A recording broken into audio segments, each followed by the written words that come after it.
We're seeing horror stories across the country with women and their experiences with the healthcare system as it relates to pregnancy, to birth. I mean, before watching this, we'll read a little bit from this ProPublica piece. This just wrecked me this morning. Ticking time bomb, ProPublica reported. A pregnant mother kept getting sicker. She died after she couldn't get an abortion in Texas. Tiara Walker had reached her limit. In the weeks since she'd learned she was pregnant, the 37-year-old dental assistant had been racked by unexplained seizures and mostly confined to a hospital cot. With soaring blood pressure and diabetes, she knew she was at risk of developing preeclampsia. Apologies, I don't know how to say it. A pregnancy complication. Sorry. Yeah? Preeclampsia, yeah. Preeclampsia, thanks. That could end her life. Her mind was made up on the morning of October 14th, 2024. For the sake of her 14-year-old son, JJ, she needed to ask her doctor for an abortion to protect her health. But the doctor, her family said, told her what many other medical providers would say in the weeks that followed. There was no emergency. Nothing was wrong with the pregnancy, only her health. Because if you remember, that's like what these red states have implemented is that because there was nothing wrong with the pregnancy, according to these doctors, only the mother, then there can't be intervention. Just after Christmas on her birthday, JJ found his mom draped over her bed, lifeless. An autopsy would later confirm what she had feared. Say it again, Brandon, I'm struggling to speak today. Preeclampsia killed her at 20 weeks pregnant.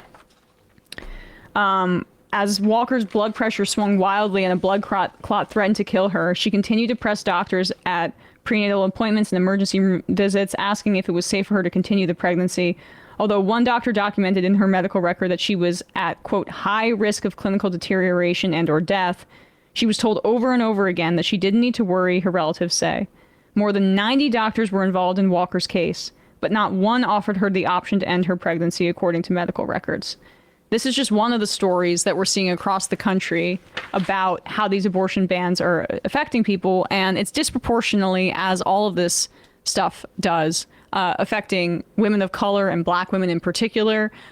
We know that the maternal mortality rate for black women in this country, and in terms of just outcomes in generally, are nearly 3 times worse, and infant death rates are like 2 times higher than their white counterparts.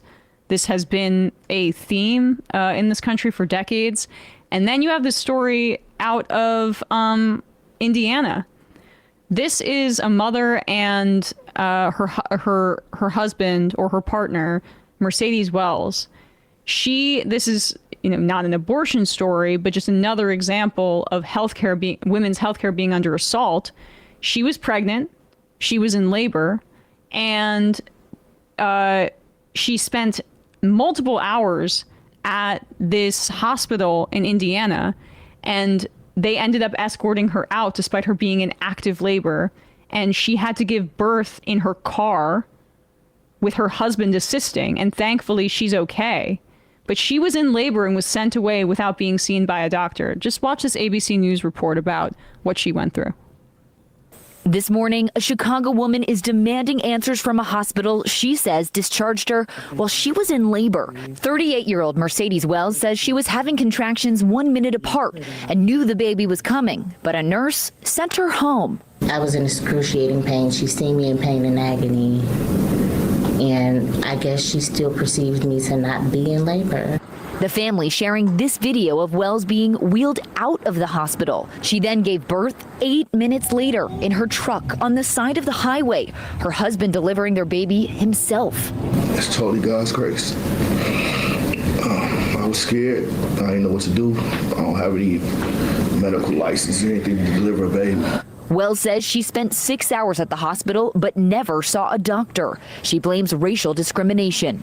I was stripped of my dignity as a person because I was treated less than an animal. Can we agree that a woman in active labor should not be sent away without first being seen by a doctor? The CEO of Franciscan Health Crown Point Hospital responding, saying the video and the comments it has generated are deeply troubling, and we understand the concern this has raised. The video is just one part of the information we are reviewing as part of a thorough investigation into this alleged incident.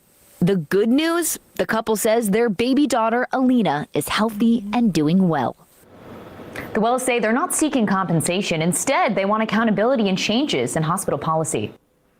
Yeah. Yeah. So thankfully, she's okay. Thankfully. But I mean, this is one, you're seeing just the abject racism in the treatment of her. And then, of course, the woman, Tiara Walker, who died as a result of not getting the care that she needed in Texas. But this is also the result of a privatized healthcare system that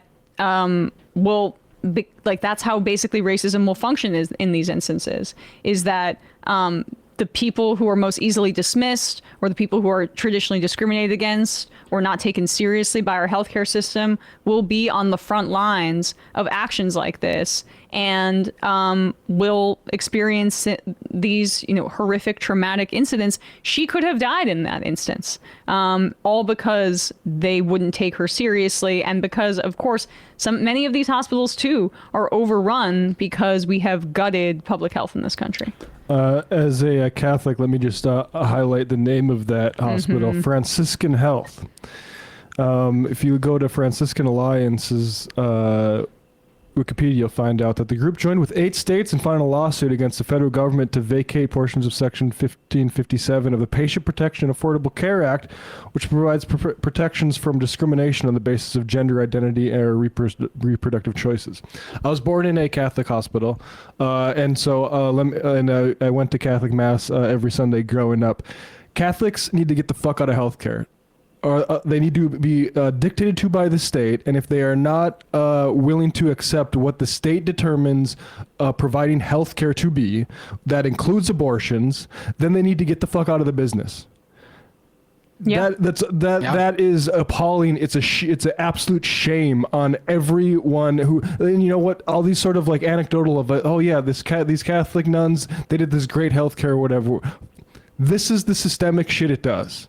And so they need to be out of the business. The United States government should be in charge of these things, not fucking CEOs for Catholics. Yeah, and I mean, it's the profit incentive and the privatization of these things, putting that aside for a second, is in complete conflict with what medicine is supposed to be, which is to do no harm.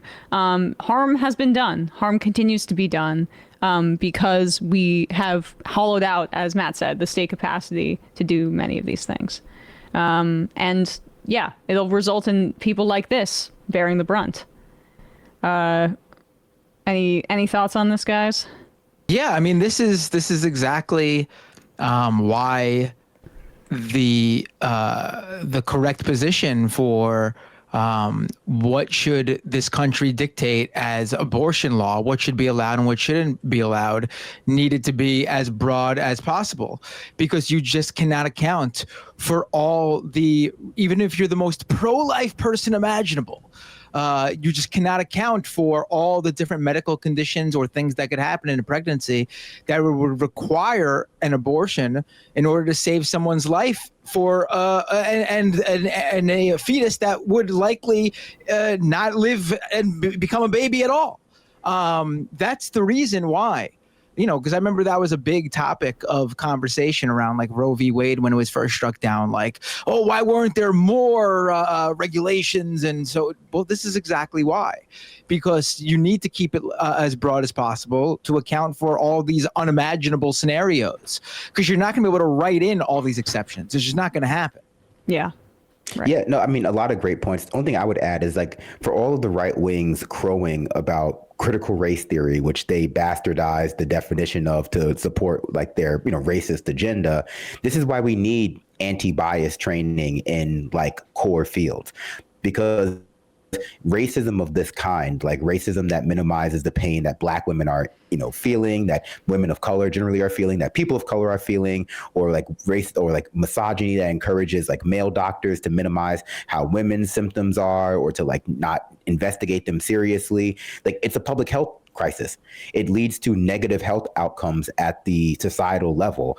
And, right wingers don't care about those things because they're afraid of kids learning about like diversity and getting interracially married. But this is just an example of why like specialized fields like law, like medicine, and just generally speaking, why we would all benefit from having that kind of training, because like it has real consequences in our lives in so many like, not just life-changing ways, but small ways too. Hey folks, don't forget to hit the subscribe button and check out our daily show. We do it every day at 12 p.m. Eastern for about 2.5 hours. We even take phone calls. You should check that out.